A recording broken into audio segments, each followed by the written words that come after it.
Alam mo ba kung bakit may mga taong kahit saan sila pumunta, parang hinihila nila ang atensyon ng lahat? Hindi dahil sila ang pinakamaganda o pinakamagaling magsalita, kundi dahil may kung anong presensya silang hindi mo maipaliwanag. At sigurong naranasan mo na rin yon. Yung tipong hindi naman sila maingay, pero napapatingin ka, napapaisip ka, at minsan napapahanga ka. Pero aminin natin, karamihan sa atin, hinahanap din yon. Sino ba naman ang ayaw ng respeto? Sino ba naman ang ayaw na kapag nagsalita ka, pinapakinggan ka? O kapag pumasok ka sa isang lugar, nararamdaman ng iba na may bigat ang presensya mo, kahit wala kang sinasabi. Ang tanong, paano? Dito nagkakamali ang karamihan. Iniisip nila na kailangan ng yaman, gandang pisikal o kasikatan para mapansin. Kaya tuloy, maraming nagpapanggap, nagpapakita ng hindi naman totoo, o pilit na umaakit gamit ang panlabas na bagay. Pero pansinin mo madalas, sila rin ang unang nauubos. Dahil kapag nawala ang kinakapitan nila, nawawala rin ang respeto sa kanila. Ngayon isipin mo naman ang kabaligtaran. Ang taong tahimik, disiplinado, hindi nagpapasikat, pero kapag nagsalita, buo ang loob. Kapag kumilos malinaw ang direksyon, ang ganitong tao, hindi kailangang humabol ng pansin dahil sila mismo ang nagiging sentro kung saan umiikot ang respeto ng iba. Ito ang tinatawag na Stoic Art of Influence.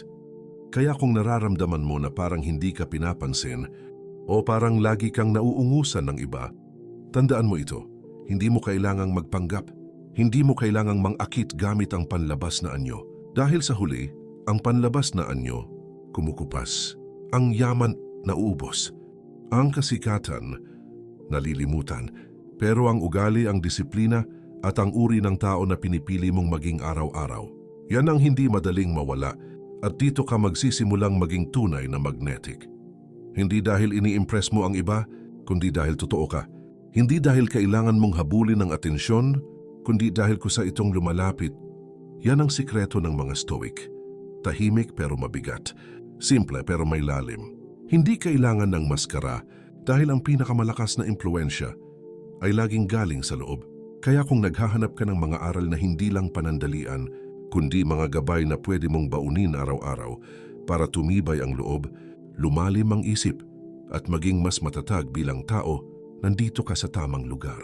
Kaya huwag mong kalimutang manatili hanggang dulo. At kung gusto mong patuloy na makatanggap ng ganitong mga mensahe, siguraduhin mong nakasubscribe ka at naka-turn on ang notification para hindi ka mahuli sa mga susunod na pag-uusap natin. Kaya kung handa ka ng matutunan kung paano tumayo ng matatag laban sa tukso, kung paano maging malaya mula sa mga ilusyon, at kung paano magkaroon ng kapangyarihang hindi kayang bilhin o nakawin ng iba, manatili ka. Dahil ang mga susunod na minuto, maaring magbago ng pananaw mo sa buhay. Simulan na natin. Kung iisipin mo, matagal nang umiiral ang ideya ng pangakit. Bago pa man magkaroon ng social media, bago pa man magkaroon ng telebisyon, ginagamit na ito ng tao para maghari, para magbenta, para mangakit. Sa sinaunang panahon, makikita mo na ito sa mga alamat at kwento. Mga hari na gumagamit ng kapangyarihan, hindi lang sa espada kundi sa salita. Mga lider na hindi lang lumalaban sa digmaan kundi nagkakamit ng tiwala sa pamamagitan ng presensya at pangakit. Maging sa mitolohiya, makikita mo ang mga karakter na ginamit ang ganda, salita, o kapangyarihan para hilahin ang puso ng tao papunta sa kanilang kagustuhan. At mula noon hanggang ngayon, iisa lang ang pattern. Ang pang-akit ay laging konektado sa tatlong bagay: kapangyarihan, manipulasyon at atraksyon. Kapag ginamit ng tama, nagiging impluensya. Pero kapag ginamit sa masama, nagiging bitag.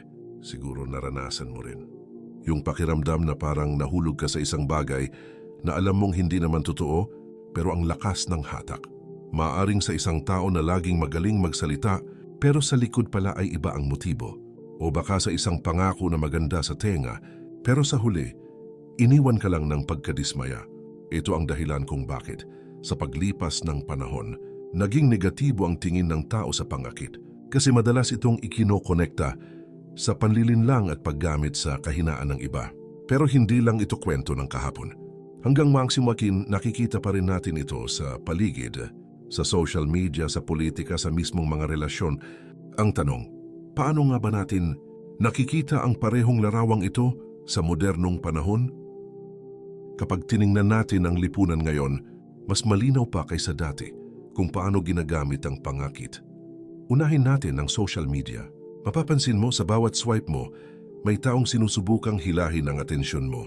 Minsan sa pamamagitan ng kagandahan ng katawan, minsan sa ganda ng salita, minsan sa mga pangako ng perfect lifestyle. Pero kung susuriin mo, karamihan doon ay hindi naman totoo. Marami ang naka-filter, scripted, at halos lahat ay nilikha para hawakan ang atensyon mo. Kahit pa kapalit nito ay ang pagkawala ng authenticity. Kaya hindi nakakapagtaka kung bakit maraming tao ang nadadala, nahuhumaling, pero sa dulo ay pakiramdam nila empty pa rin. Sunod, politika. Dito mo makikita ang pinakamalinaw na anyo ng pang-akit na may halong manipulasyon. Ang isang leader, sa halip na ipakita ang totoo niyang pagkatao, gagawa ng imahe, magsasalita ng matatamis na pangako, magpapakita ng malasakit sa publiko, pero ang totoo, may sariling interes sa likod. Kaya maraming bansa ang bumagsak, maraming tao ang nalinlang dahil masyadong malakas ang hatak ng ganitong uri ng karisma. Ito ang dahilan kung bakit may mga leader na sinasamba, pero sa huli iniiyakan, at syempre mga relasyon. Ilan na ang kwento ng mga taong nabulag sa tamis ng salita. Mahal kita, hindi kita iiwan. Mga pangakong minsan madaling paniwalaan dahil gusto nating maniwala. Pero sa oras na dumating ang hirap, doon mo makikita kung sino ang totoo at sino ang gumagamit lang ng salita para makuha ang gusto niya. Maraming puso ang nabasag dahil dito, dahil ang pangakit, kapag walang kasamang integridad, laging nauuwi sa sugat. Kaya mapapansin mo, mula social media, politika, hanggang relasyon, pare-pareho lang ang pattern. Ang pangakit ay kayang magbigay ng aliw at pag-asa. Saglit, pero kapag ito'y ginamit na walang katapatan, nagiging sandata ng panlilin lang. At dito natin kailangang huminto sandali at magtanong. Ibig bang sabihin, laging masama ang pangakit? O baka naman, tulad ng apoy, nakakasunog kapag mali ang paggamit, pero nakakapagbigay ng init kapag ginamit ng tama. Dito na natin masisilip ang dalawang mukha ng pangakit, ang madilim na bahagi na naninira at ang marangal na anyo na nakakapagbigay inspirasyon at tiwala. Yan ang tatalakayin natin sa susunod.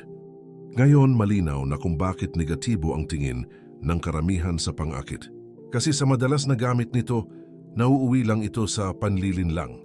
Pero gaya ng apoy, nakakasunog kapag mali ang gamit pero nagbibigay ng init at ilaw. Kapag tama ang paggamit, ganito rin ang pangakit. May madilim na bahagi pero may positibong mukha rin ito. Unahin natin ang dark side. Kapag ang pangakit ay ginamit para manipulahin, nagiging lason ito. Ilang beses na nating nakikita ito sa social media influencers na mas inuuna ang likes kaysa katotohanan, sa mga politiko na inuuna ang sariling kapangyarihan kaysa bayan, at sa mga relasyon na puno ng matatamis na salita pero walang kasamang gawa. Ang lahat ng ito panandalian lang o nakakakuha sila ng atensyon pero nawawala rin agad kasi ang pundasyon ay peke. Tulad ng bahay na gawa sa buhangin, guguho agad kapag dumating ang unos. Pero narito ang hindi madalas na pag-uusapan. Meron ding positive side. Kapag ang isang tao ay may integridad at ginagamit niya ang presensya at salita niya para magbigay inspirasyon, doon nagiging marangal ang pangakit. Hindi ito panlilin lang, kundi isang natural na karisma na nakaugat sa totoo mong pagkatao. Ito ang klase ng tao na kahit tahimik lang, sinusundan ng iba. Hindi dahil pinilit niya, kundi dahil ramdam ng tao ang bigat ng kanyang pagiging totoo. Isipin mo, sino ba ang mas gugustuhin mong sundan? Yung taong malakas ang dating dahil sa panlabas na anyo, pero alam mong walang laman sa loob? O yung taong simple lang, hindi nagyayabang, pero kapag nagsalita, ramdam mong may lalim? Karamihan sa atin, nahuhumaling sa mabilis na hatak, yung panlabas na nakakaakit agad. Pero kung titingnan mo, ang tumatatak sa buhay natin ay hindi yung mga taong magaling magpanggap, kundi yung mga taong consistent, yung kahit wala silang maraming salita, pinaparamdam nila ang kanilang tunay na pagkatao. At ito ang esensya ng charisma through integrity. Hindi mo kailangan ng maskara, hindi mo kailangan ng palamuti. Ang kailangan mo lang ay maging totoo, maging disiplinado, at mamuhay ng may malinaw na prinsipyo. Dahil pag ganito ka, ang presensya mo mismo ang nagiging ilaw. At gaya ng ilaw sa dilim, hindi mo kailangang maghabol ng pansin, kusang lalapit ang tao sa iyo. Kaya mula sa kasaysayan hanggang sa lipunan ngayon at sa dalawang mukha ng pang-akit, isang bagay ang malinaw. Hindi masama ang impluensya, ang masama ay kung paano ito ginagamit. At dito na papasok ang mas mahalagang tanong. Paano nga ba gagamitin ang Stoic na pananaw para gawing marangal at makabuluhan ang ating presensya sa araw-araw? Yan ang tatalakayin natin sa susunod. Subukan mong alalahanin yung mga taong tahimik lang, pero kapag dumating sa isang lugar, parang biglang nagbabago ang atmosphere. Hindi sila nagyayabang, hindi sila maingay, pero ramdam mo ang bigat ng kanilang presensya. Ganito ang isang Stoic. Ang kanilang lakas ay hindi galing sa salita, kundi sa katahimikan. Hindi sa pagpapakitang gilas, kundi sa paninindigan. Hindi sila nagmamadaling makuha ang spotlight, pero kapag dumating ang oras, sila ang inaabangan. Stoic calmness at presence. Bakit nakaka-inspire? Dahil sa mundo ngayon na puno ng ingay, social media, politika, relasyon, ang katahimikan ng isang Stoic ay nagiging kanlungan. Habang ang iba ay nag-aagawan ng atensyon, ang Stoic ay nananatiling matatag. Hindi sila natitinag ng opinyon ng iba at dito mismo nanggagaling ang kanilang natural na karisma. Parang ilaw sa dilim, hindi ito sumisigaw, hindi ito nagtatatalon para makita. Pero sa oras na madapa ka o maligaw ka, yun ang hahanapin mo. Tahimik, pero palaging naroon. Mga halimbawa mula sa kasaysayan. Marcus Aurelius. Isipin mo, isang emperador ng Roma, may kapangyarihan sa milyon-milyong tao. Pero ano ang iniwan niya sa kasaysayan? Hindi ang mga digmaan, hindi ang kanyang palasyo, kundi ang kanyang journal na tinawag na Meditations. Isang emperador na nagbukas ng kanyang puso sa kanyang mga takot, pagkakamali, at pangarap na maging mas mabuting tao. Ang kanyang karisma ay hindi galing sa korona kundi sa kanyang kababaang loob. Sino ba namang hindi mai-inspire sa leader na may kapangyarihan sa lahat, pero pinipili pa ring disiplinahin ang sarili? Seneca, isang politiko at pilosopo, alam niya ang tukso ng kapangyarihan at luho, pero lagi niyang ipinapaalala, ang tunay na kayamanan ay nasa pagiging kontento. Hindi siya naging perpekto, madalas siyang nahihila rin ng politika, pero ang kanyang pagsusulat, puno ng aral tungkol sa pagpipigil, paggamit ng oras, at pagiging totoo sa sarili. Ang kanyang impluensya ay hindi dahil sa kanyang posisyon, kundi sa kanyang karunungan na sumasalamin hanggang ngayon. Epictetus, dating alipin, walang yaman, walang titulo. Pero siya ang isa sa pinakarespetadong guro ng Stoicism. Bakit?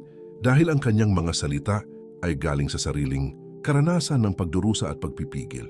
Sa kabila ng kanyang pinagmulan, siya ang naging ilaw para sa mga estudyante na naghahanap ng direksyon. Wala siyang kailangang suotin na marangya, wala siyang kailangang ranggo.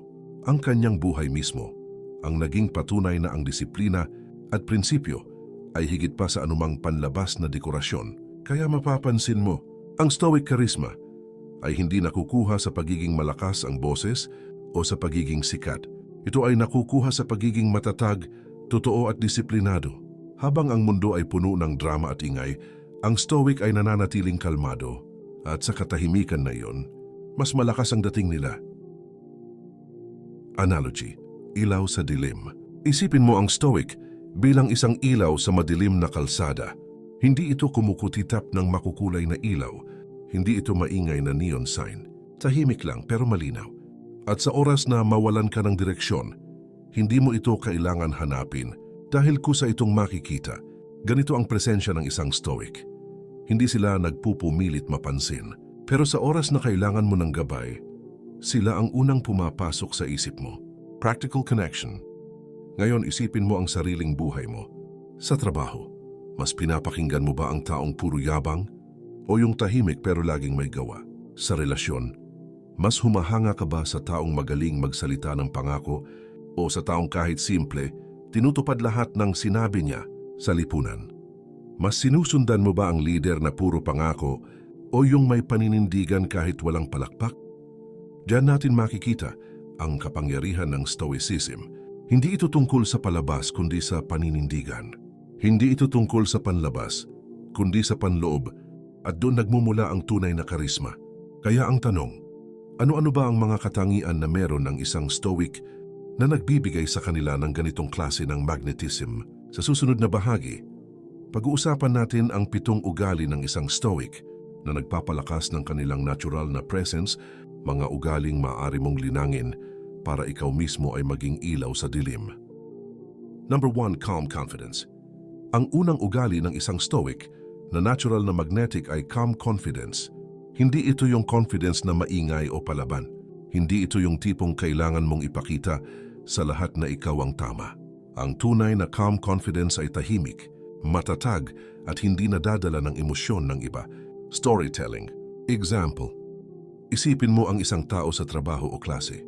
May tension sa meeting, may nagagalit, may nagtataas ng boses, karamihan ay natitinag, nagre-react agad o napupunta sa gulo.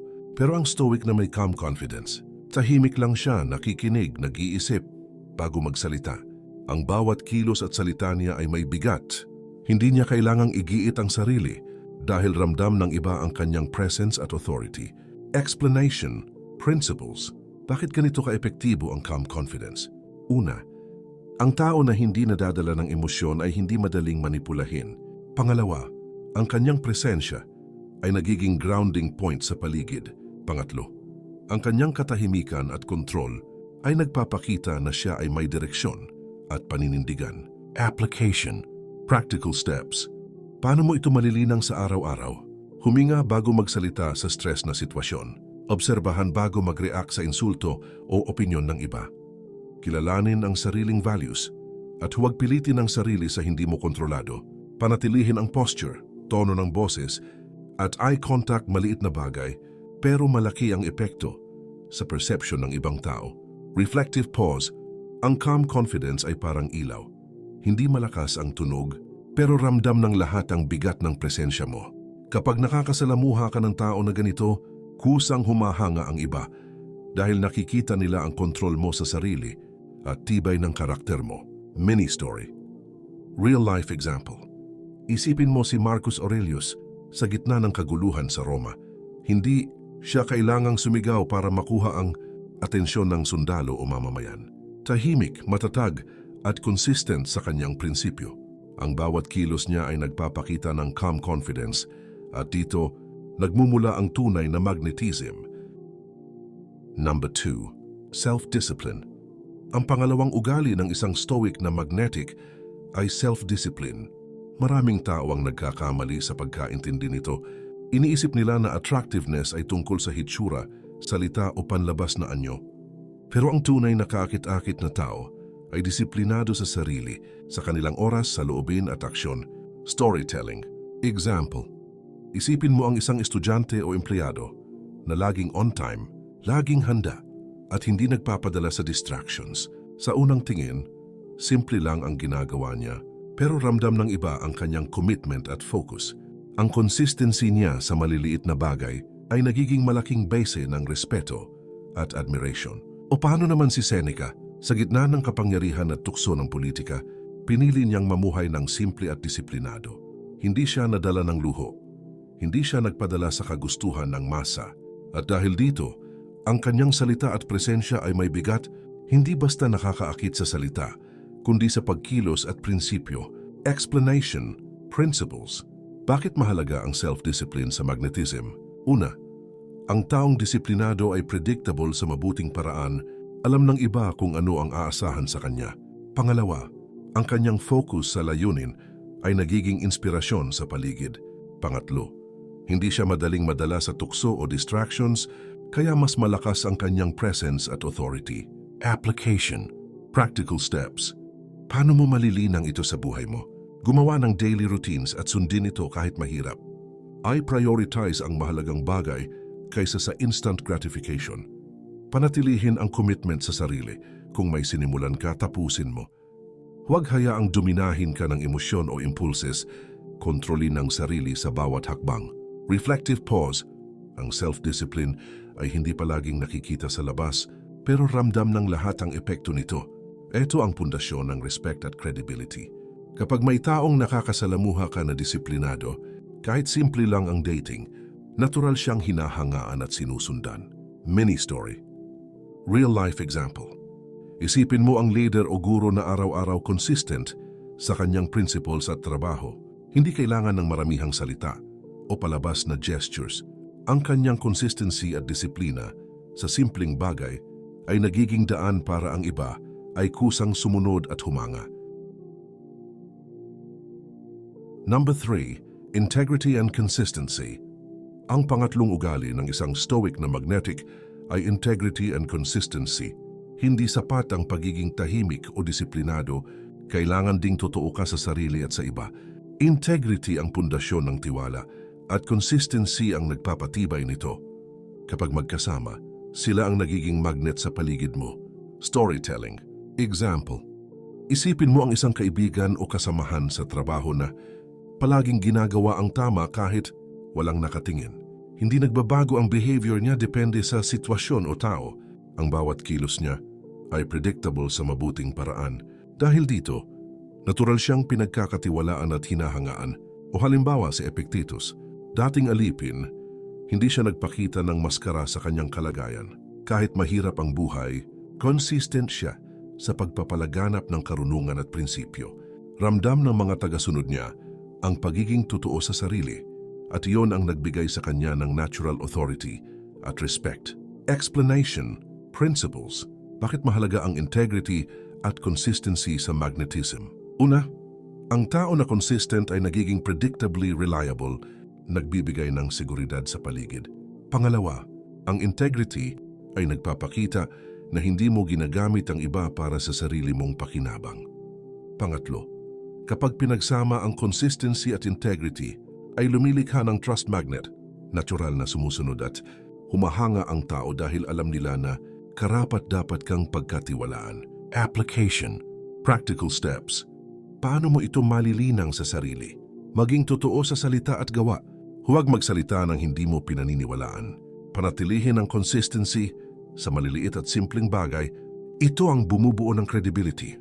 Huwag hayaang maapektuhan ang principles mo ng pressure ng grupo o opinyon ng iba. Regular na self-reflect. Tanungin ang sarili, totoo ba ako sa ginagawa ko?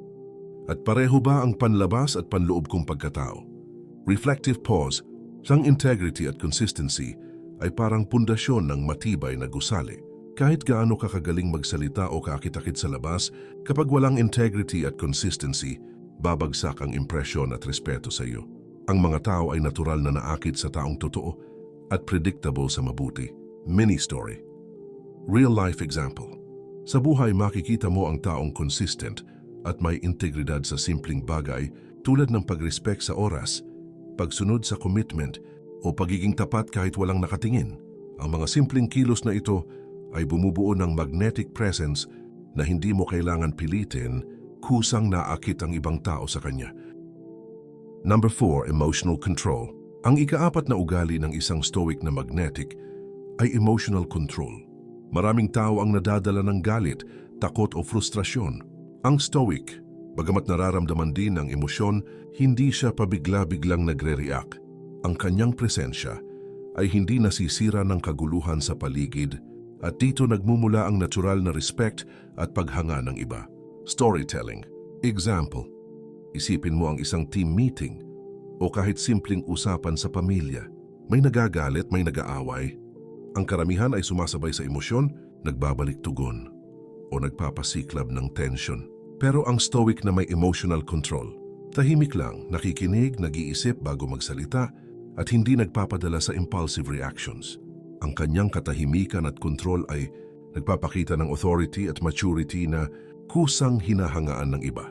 O halimbawa, si Marcus Aurelius sa gitna ng digmaan at politika, maraming pressures, kritisismo at tukso. Pero sa kanyang meditations, makikita mo kung paanong pinipili niya ang tamang response sa halip na pabigla-biglang umaksyon.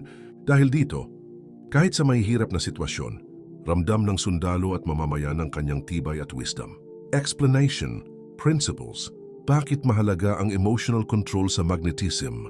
Una, ang taong kontrolado ang emosyon ay hindi madaling manipulahin.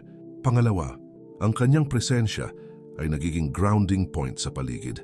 Pangatlo, ipinapakita nito na may mastery ka sa sarili At ang mastery sa sarili ay kaakit-akit sa lahat ng nakakasalamuha mo. Application. Practical steps. Paano mo malilinang ang emotional control sa araw-araw? Practice self-awareness. Obserbahan ang reaksyon ng katawan at isip bago mag-react. Huminga bago sumagot sa galit o tensyonadong sitwasyon. I-reflect ang mga sitwasyon pagkatapos alamin kung paano mo pwedeng mas kontrolin ang reaksyon mo.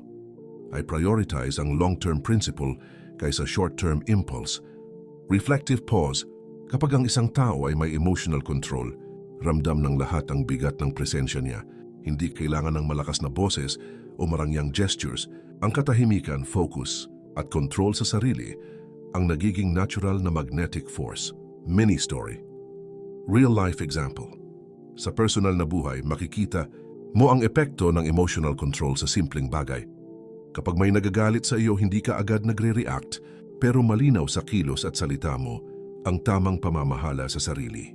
Ang ibang tao ay kusang humahanga at sinusunod ang taong ganito dahil alam nilang matatag siya kahit sa gitna ng kaguluhan.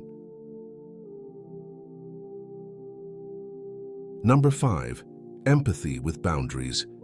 Ang ikalimang ugali ng isang stoic na magnetic ay empathy with boundaries. Maraming tao ang nahihirapan sa balanse ng compassion at self-protection. Ang stoic, compassionate siya sa kapwa pero malinaw ang hangganan. Hindi siya umaasa na sisirain ng iba ang kanyang kapayapaan o prinsipyo. Storytelling. Example. Isipin mo ang isang kaibigan o leader na nakikinig sa problema ng iba, nagbibigay ng suporta, pero hindi nadadala sa drama o negatibong energy. Ramdam ng tao ang tunay na malasakit, pero alam nilang may hangganan siya. Hindi siya basta-basta maapektuhan ng galit, insecurities o manipulations ng iba. Halimbawa, sa mga kwento ni Seneca, kahit nagbibigay siya ng aral at gabay sa mga kaibigan at estudyante, malinaw ang kanyang personal principles at boundaries. Hindi siya nadadala ng opinyon o pressure ng iba. Nagbibigay siya ng tulong sa tamang paraan at sa tamang oras. Dahil dito, mas hinahangaan siya at pinapakinggan. Explanation. Principles. Bakit mahalaga ang empathy with boundaries sa magnetism? Una, ang tao na may balanse sa empathy ay hindi nakaka-burnout, kaya sustainable ang kanyang presence. Pangalawa, ang malinaw na hangganan ay nagpapakita ng self-respect na kaakit-akit sa iba. Pangatlo, ang iba ay mas nagtitrust at humahanga dahil alam nilang may prinsipyo at integrity kahabang tumutulong. Application. Practical steps. Paano mo malilinang ito sa araw-araw? Makinig sa iba ng buong puso, pero huwag kalimutan ang iyong limits. Maglaan ng oras at energy para sa mga bagay na mahalaga at may positive impact. Matutong magsabi ng hindi ng maayos at may respeto. Panatilihin ang awareness. Compassionate ka, pero hindi ka puppet ng emosyon o problema ng iba. Reflective pause. Kapag ang isang tao ay may empathy with boundaries, natural siyang hinahangaan. Hindi lamang dahil siya ay mabait, kundi dahil malinaw sa paligid na may kontrol at prinsipyo siya, at iyon mismo ang nagbibigay ng magnetic presence. Mini story. Real-life example. Sa trabaho, kapag may team member na laging nandyan para tumulong, pero alam kung saan hihinto, mas nagiging epektibo at respected siya. Sa personal na relasyon, kapag partner o kaibigan mo ay compassionate pero hindi ka pinapahamak. Sa sariling interes, mas natural ang attraction at trust. Number 6. Purpose-driven life. Ang ika-6 na ugali ng isang stoic na magnetic ay purpose-driven life. Ang tunay na magnetic na tao ay may malinaw na direksyon sa buhay. Hindi siya basta naglalakad ng paikot-ikot, hinahayaan lang ang sitwasyon. Alam niya kung saan siya pupunta at bakit, at ang clarity na iyon ay nagiging natural na atraksyon sa paligid niya. Storytelling. Example. Isipin mo ang isang tao sa trabaho o sa komunidad na may malinaw na layunin. Kahit sa gitna ng distractions, hindi siya naguguluhan. Ang focus niya sa mission at values ay nagbibigay ng sense of security at inspirasyon sa iba. Kusang humahanga ang tao sa kanya dahil ramdam nila ang conviction at dedication niya. Halimbawa si Marcus Aurelius. Bilang emperador, alam niya ang responsibilidad niya sa mga mamamayan at hindi niya ito ginamit para lamang sa sarili. Ang purpose niya ay hindi sa pansariling kapangyarihan, kundi sa kabutihan ng nakararami. Dahil sa clarity ng purpose niya, kahit tahimik o simple lang ang kanyang expression, natural siyang hinahangaan at sinusunod. Explanation. Principles.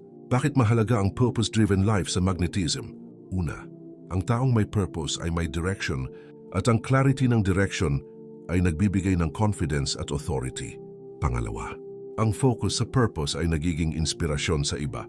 Nakikita nila ang commitment at dedication mo.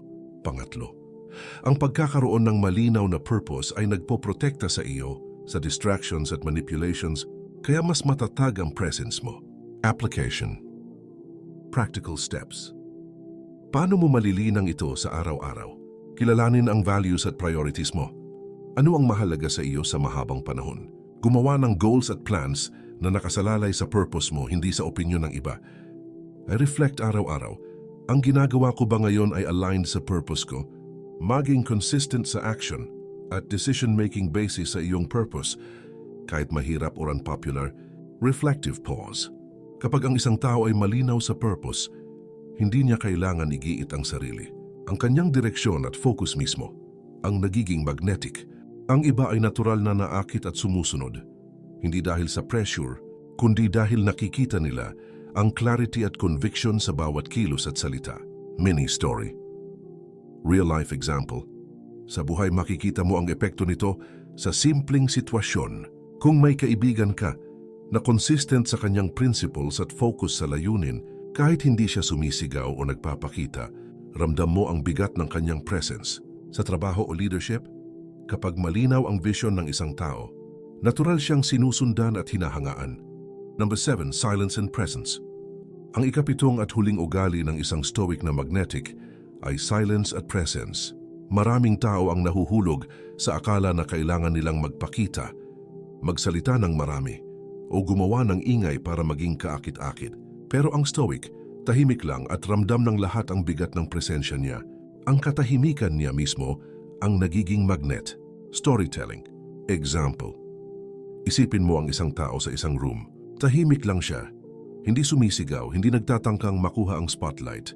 Pero sa oras na may tanong o problema, ang simpleng salita niya ay may bigat at ang bawat kilos niya ay may epekto. Ramdam ng tao ang presence niya kahit hindi siya nagsalita ng marami. Halimbawa si Epictetus, walang marangyang posisyon, tahimik lang sa kanyang pagtuturo, ngunit ang presensya at consistency niya sa prinsipyo ay nagbibigay ng respect at attention sa mga estudyante. Hindi niya kailangan igiit ang sarili. Ramdam ng tao ang kanyang authority sa katahimikan. Explanation. Principles. Bakit mahalaga ang silence at presence sa magnetism?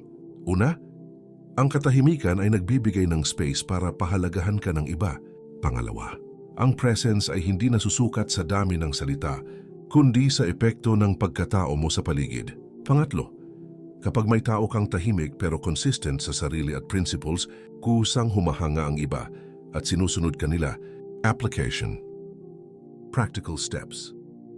Paano mo malilinang ito sa araw-araw? Maging comfortable sa katahimikan.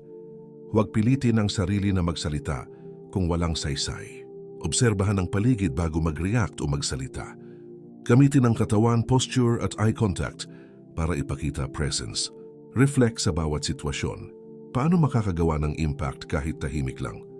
Reflective pause. Kapag ang isang tao ay may silence at presence, hindi niya kailangang humabol ng atensyon. Ang natural na gravitas at magnetic aura niya ay ramdam ng lahat. Ang katahimikan niya mismo ay nagiging signal ng confidence, authority at integridad. Mini story. Real life example. Sa buhay, makikita mo ito sa simpleng paraan. Kapag may kasama kang tahimik pero consistent, ramdam mo ang gravitas niya sa isang conversation.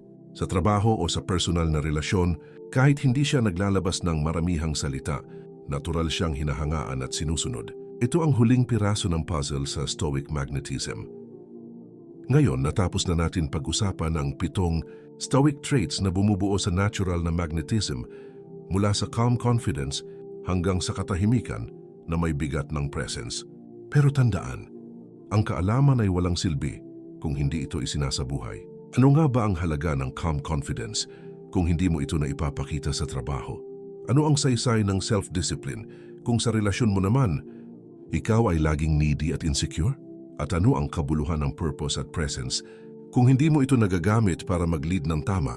Kaya ngayon, lilipat tayo mula sa theory, papunta sa praktikal na aplikasyon. Pag-uusapan natin kung paano ang Stoic seduction o ang magnetism na galing sa disiplina at virtue ay magagamit mo sa tatlong pangunahing bahagi ng buhay.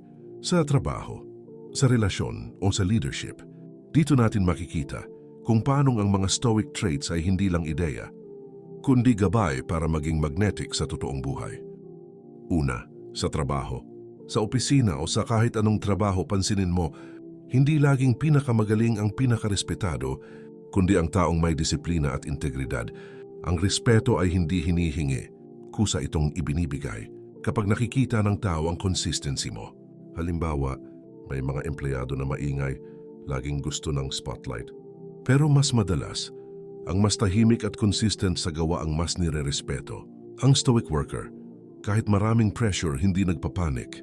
Dahil dito, nagiging anchor siya ng iba. Isipin mo si Seneca. Kahit nasa loob ng komplikadong politika ng Roma, pinanatili niya ang kanyang composure at malinaw na values. Kaya't kahit maraming galit sa kanya, hindi maitatanggi na siya ay respetado. Application, ipakita sa gawa, hindi lang sa salita. Huwag padalos-dalos sa galit o emosyon. Piliin ang tamang oras ng salita. Mag-focus sa kalidad ng trabaho at integridad sa bawat desisyon. Kapag may problema, maging kalmado at solution-oriented.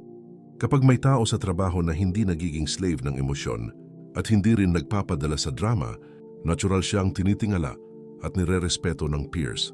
Hindi niya kailangang ipilit kusa itong dumarating. Pangalawa, sa relasyon. Sa relasyon, maraming tao ang nagiging needy, laging naghahanap ng validation, attention, assurance. Pero ang magnetic na partner ay hindi needy. Siya ang nagbibigay ng sense of security, hindi ang kumakapit para mabuhay. Halimbawa, maraming relasyon ang bumabagsak dahil sa insecurity. Ang isa ay sobrang seloso, laging nagdududa, laging humahabol. Pero isipin mo ang isang taong stoic, marunong magmahal pero hindi dependent sa partner. Para sa kanyang identity, siya ay buo bilang tao at dahil buo siya, mas lalo siyang minamahal. Gaya ni Marcus Aurelius na kahit emperador, lagi niyang binabanggit ang kanyang asawa at pamilya ng may respeto, hindi possessiveness. Ipinapakita niya na ang tunay na pagmamahal ay rooted sa dignidad at disiplina. Application, huwag gawing source ng identity ang partner. Dapat ikaw mismo ay buo. Ipakita ang pagmamahal sa gawa, hindi sa pagdemand. Maging mapagkumbaba, pero firm, ipakita na kaya mong magmahal ng may dignidad. Magbigay ng presence at quality time, hindi lang material na bagay. Ang Stoic partner ay magnetic dahil hindi siya humahabol. Siya mismo ay ilaw, kaya natural na naakit ang kanyang minamahal. Ang pagmamahal niya ay hindi about control, kundi about consistency at virtue. Pangatlo, sa leadership. Sa leadership, hindi lahat ay sinusundan dahil sa posisyon. Madalas sinusundan ng tao dahil sa respeto at presence niya. Ang Stoic leader ay hindi kailangang sumigaw para sundin. Siya mismo ang inspirasyon. Halimbawa, si Marcus Aurelius ay hindi minahal ng mga sundalo dahil siya ay emperador lang. Minahal siya dahil nakita nilang kahit sa gitna ng digmaan, kalmado siya, makatarungan at laging inuuna ang kapakanan ng iba bago ang sarili. Hindi siya nag-lead sa pamamagitan ng takot, kundi sa pamamagitan ng integridad. Application, mag-lead by example, hindi lang by command. Perseverance, panatilihin ang emotional control kahit sa crisis. Unahin ang kapakanan ng iba bago ang personal na interes. Makinig muna bago magsalita. At kapag nagsalita, siguraduhin na may bigat at wisdom. Kapag ang leader ay may stoic calmness at clarity, natural na sumusunod ang tao. Hindi dahil takot sila, kundi dahil ramdam nila na siya ay mapagkakatiwalaan. At iyon ang pinakamagnetic na anyo ng leadership. Napag-usapan natin kung paano natin magagamit ang stoic magnetism sa trabaho, sa relasyon direct sa leadership. At siguro naramdaman mo rin, kapag tama ang pagkaka-apply ng mga prinsipyo, nagiging mas maayos ang buhay, mas magaan ang pakikitungo, at mas natural ang respeto ng tao. Pero may isang mahalagang babala. Ang lahat ng lakas at karisma na ito, kapag ginamit sa maling paraan, ay nagiging mapanganib dahil ang karisma ay parang apoy. Maaari nitong liwanagan ang daan ng iba pero maaari din nitong sunugin ang paligid kapag ginamit para manipulahin. Kaya bago natin ipagpatuloy ang journey na ito, kailangan nating himayin ang kabilang mukha ng magnetism. Ano ang mangyayari kung gamitin ito sa masama at bakit sa Stoicism, ang tanging magnetism na tunay na tumatagal ay iyong nakaugat sa virtue. Ang dark side ng charisma at magnetism. Ang charisma ay parang apoy. Maaari nitong painitin at bigyang liwanag ang paligid, pero maaari din nitong sunugin ang lahat kapag ginamit sa maling paraan. Halimbawa, marami sa kasaysayan ang gumamit ng charisma hindi para magtayo ng tiwala, kundi para manipulahin at gamitin ang tao. Mga lider na may galing magsalita, may presensya, ngunit ang motibo ay pansarili. Sa una hinahangaan sila, pero sa kalaunan lumalabas ang tunay na kulay at ang mga taong naloko ay sugatan at nagigising sa sakit ng katotohanan. Kapag ang karisma ay ginamit sa kasinungalingan, ito ay parang lason na nakabalot sa tamis. Nakakaakit sa simula pero unti-unting sumisira. True Stoic seduction versus fake seduction. True Stoic seduction, rooted sa disiplina at integridad, hindi kailanman gumagamit ng tao para sa pansarili lang. Nagpapatibay ng tiwala at respeto. Fake seduction, rooted sa kasakiman at ego, ginagamit ang tao bilang kasangkapan, nag-iiwan ng sugat, sama ng loob at kawalan ng tiwala. Parang puno, ang tunay na Stoic charisma ay ugat na malalim, kaya't kahit dumating ang bagyo, nananatiling matatag. Ang fake charisma ay parang dahon lang, maganda sa una, pero natutuyo at natatangay agad ng hangin. Laging tandaan, sa Stoicism, ang pinakamataas na anyo ng atraksyon ay virtue.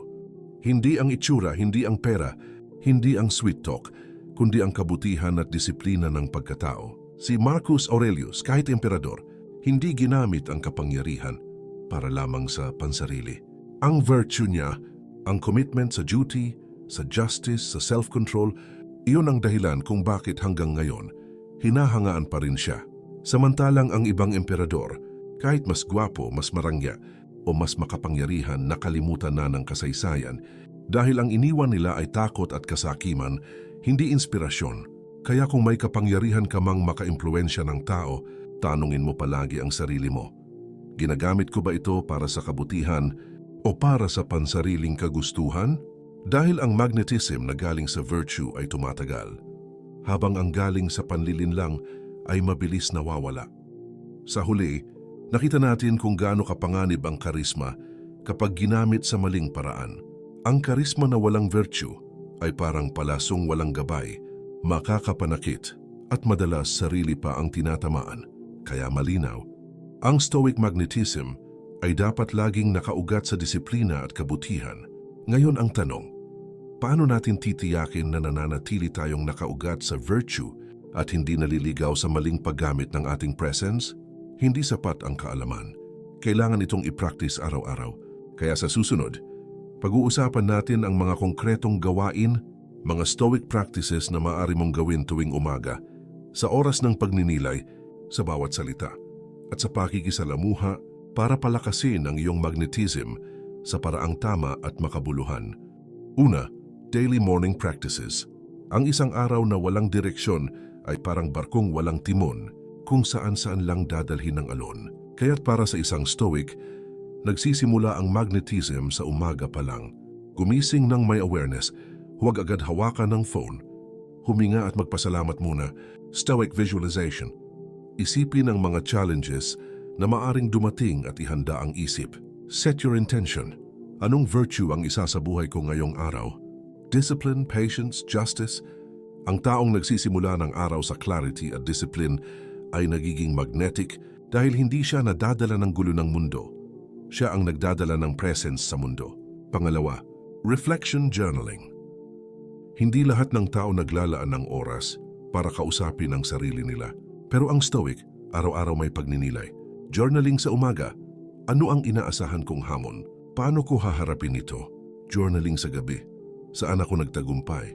Saan ako nadapa? At ano ang natutunan ko? Ang pagsusulat ay hindi para maganda ang grammar, kundi para malinaw ang isip. Si Marcus Aurelius mismo ay sumulat ng kanyang mga reflections At ngayon, libu-libong taon na, iyon pa rin ang nagbibigay gabay sa atin. Kung siya, isang emperador, ay naglaan ng oras para mag-journal, tayo pa kaya?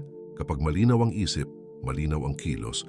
At kapag malinaw ang kilos, nagiging magnetic ka dahil ramdam ng tao ang harmony ng loob at labas mo. Pangatlo, controlling speech and silence. Ang salita ay may bigat. Maari nitong bumuo at maari rin nitong sirain. Kaya't para sa Stoic, ang kontrol sa dila ay isa sa pinakamakapangyarihang kasanayan. Practice pause. Huwag agad magsalita kapag emosyonal. Piliin ang salita. Dapat makabuluhan, makatarungan, at hindi sobra. Embrace silence. Hindi lahat kailangang sagutin. Minsan ang katahimikan ang pinakamatinding pahayag. Parang ginto. Kapag konti mas mahalaga. Ganoon din ang salita. Kapag hindi basta-basta binibitawan, mas nagiging precious. Kapag marunong kang kumontrol ng salita at yakapin ang katahimikan, nagiging magnetic ka. Dahil ang tao ay kusang nakikinig sa isang taong hindi paligoy-ligoy at may bigat ang bawat salita. Pang-apat, practicing presence in social situations. Sa panahon ng cellphone at social media, bihira na ang taong tunay na present. Kaya't kapag ikaw ay marunong magbigay ng buong atensyon, agad kang nagiging kakaiba at magnetic. Eye contact. Hindi stare kundi sincere presence. Active listening. Makinig para umunawa, hindi para sumagot agad. Body language. Ipakita sa postura na alerto at grounded ka. Eliminate distractions. Kapag kausap ang tao, itabi ang phone. Isipin mo ang kausap na hindi nagmamadali, hindi distracted. Ramdam mo agad ang respect at sincerity niya. At kahit hindi siya magaling magsalita, magnetic pa rin siya dahil ang presence niya ay bihira sa mundo ngayon. Ang Stoic presence ay hindi tungkol sa pagiging perpekto sa social skills, kundi sa pagbibigay ng buong sarili sa sandali. At ang taong ganito, lagit-laging hinahanap ng iba. Ngayon natutunan natin ang mga praktikal na gawain ng Stoicism, mula sa simpleng morning practices hanggang sa paghawak ng ating salita at presensya sa lipunan. Dito natin napatunayan na ang tunay na magnetism ay hindi biglaan kundi bunga ng araw-araw na pagsasanay. Ngunit bago tayo magtapos, meron pang isang mahalagang bagay na dapat nating pag-isipan. Ano nga ba ang mas malalim na layunin ng lahat ng ito? Ano ang tunay na ibig sabihin ng Stoic magnetism kapag isinara na ang lahat ng ilaw at ikaw na lang at ang iyong konsensya ang magkasama? Sa huling bahagi, dadalhin natin ang lahat ng aral na ito sa isang mas malalim na pagninilay, ang closing reflection, kung saan makikita mo kung paano ka tunay na mababago ng Stoic na pananaw sa buhay. Balikan natin ang tanong na iniwan ko sa simula. Bakit nga ba may mga taong tila natural na magnetic? Bakit kahit hindi sila nagsasalita ng malakas, kahit hindi sila nagpo-post ng walang katapusang pagpapakita, kahit hindi sila humahabol ng atensyon, parang sila pa rin ang sentro kung nasaan man sila? Kung titignan mo, hindi ito tungkol sa ganda ng damit, o sa dami ng pera, o sa kinang ng kanilang salita. Ang sikreto ay mas malalim. Hindi sila humahabol ng atensyon, sila mismo ang nagiging ilaw. At ang ilaw na iyon, hindi gawa ng palabas, hindi gawa ng pagpapanggap, kundi bunga ng isang puso at isipan na disiplinado, matatag at nakaugat sa kabutihan. Isipin mo, kapag nakatagpo ka ng tao na kalmado sa gitna ng gulo, na may kontrol sa sarili sa harap ng tukso, na consistent ang salita at gawa, hindi ba't kusa kang humahanga? Hindi ba't parang gusto mong mapalapit sa kanya dahil alam mong matibay siyang sandigan? Iyan ang tunay na magnetism. Hindi makikita sa palamuti, kundi sa character.